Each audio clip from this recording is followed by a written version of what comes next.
तर मैत्रिणींनो, कच्च्या कैरीचा सीझन चालू होत आहे. मार्केटमध्ये आत्ताच कैऱ्या विकायला येऊ लागलेल्या आहेत आणि मी बनवली आहे कच्च्या कैरीची भाजी. तर त्यासाठी एक कैरी घेतलेली आहे. स्वच्छ धुवून पुसून घ्यायची कैरी आणि बारीक तुकड्यांमध्ये कापून घ्यायची. कोवळी आहे कैरी, अजून कोय झाली नाहीये त्याच्यामध्ये आणि भाजीसाठी अशीच कैरी घ्यायची आहे. तर कैरी कापून आतमध्ये जे बी असतं ते काढून टाकायचं आणि बारीक तुकड्यांमध्ये कैरी कापून घ्यायची.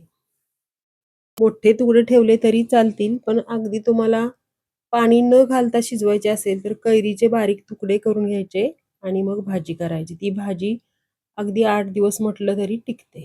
पण मी थोडंसं पाणी घालून शिजवणार आहे. त्यानुसार मी कैरीचे तुकडे केलेले आहेत. याच्यासाठी आता आपण मसाले बघूया. तर मसाल्यामध्ये फार काही नाही, 2च मसाले घेणार आहोत, 2 ते 3. तर हे बघा, थोडंसं खोबरं घेतलेलं आहे, 8-9 पाकळ्या लसणाच्या घेतलेल्या आहेत. आता याच्यामध्ये घालणार आहोत आपण 1 चमचा जिरं, छोटा चमचा आहे हा मसाल्याच्या डब्यातील.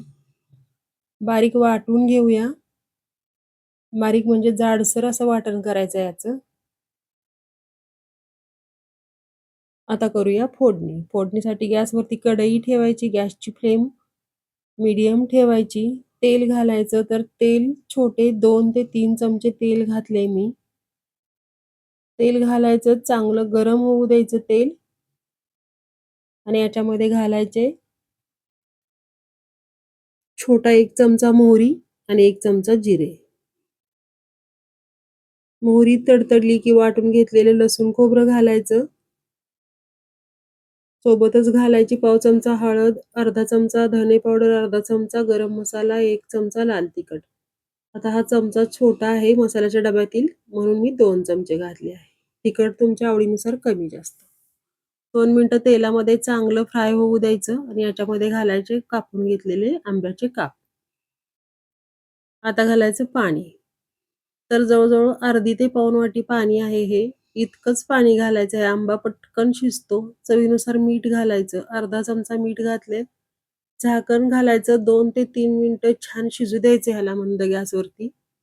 आता घालायचा याच्यामध्ये गूळ. तर गूळ हा आवडीनुसार घालायचा आहे. तर मी इथे पाव वाटी गूळ घेतलेला आहे किसलेला. म्हणजे बारीक कापून घेतलाय गूळ. गूळ घालायचा. थोडंसं हलवायचं. झाकण घालून परत 2-3 मिनिटं शिजू द्यायचं. खूप छान भाजी तयार होते. आंबट, गोड.